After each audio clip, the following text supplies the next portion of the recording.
vous voulez faire attention à votre budget de jeu de société, voici quelques idées très intéressantes.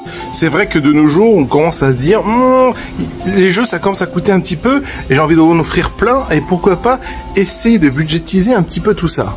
Par exemple, Cardzul, du coup, ça coûte quoi, 10 €. C'est un tout petit jeu de cartes, vous voyez, on peut emmener un peu partout. C'est assez malin, c'est comme un puzzle et une sorte d'escape game. Parfait, en fait. Observation, délicatesse et petit budget.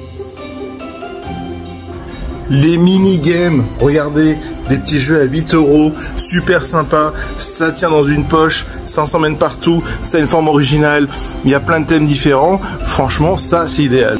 Et fan des escape games, voici Echoes, un jeu d'enquête audio, voilà, tout est dans le titre, tout simplement, un jeu d'enquête qui va utiliser le smartphone ou la tablette, en fait l'ordinateur, qu'importe tant que vous pouvez écouter de manière attentive.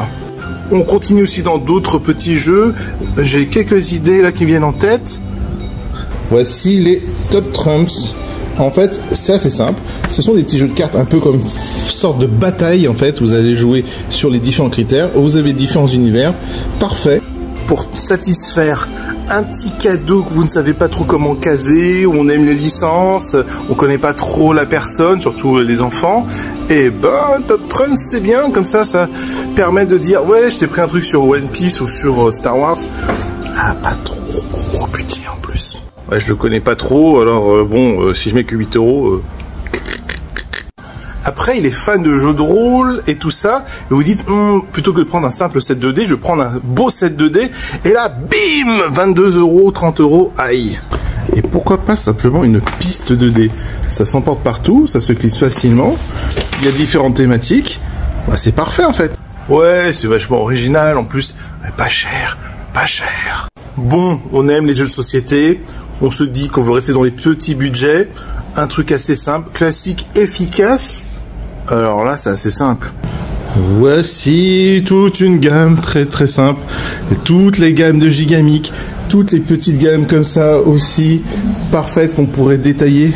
Parce qu'il existe une pléthore de petits jeux qui vont de 10 à 15 € sans aucun problème. Et ça depuis des années en plus.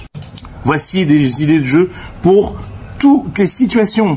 C'est-à-dire une personne toute seule qui aime différents univers, pas trop cher en plus bien évidemment, mais original quand même, ça n'empêche pas l'originalité. En plus, jeu solo, jeu duo, jeu d'ambiance, jeu pour la famille, jeu pour les enfants. J'espère que cette petite vidéo vous plaira et vous donnera quelques inspirations, bien évidemment. Le mieux c'est de voir en boutique. Oui, parce qu'Internet, c'est bien beau tout ça, mais moi je préfère voir en vrai, hein. Attends, t'es pas sur un média web là ?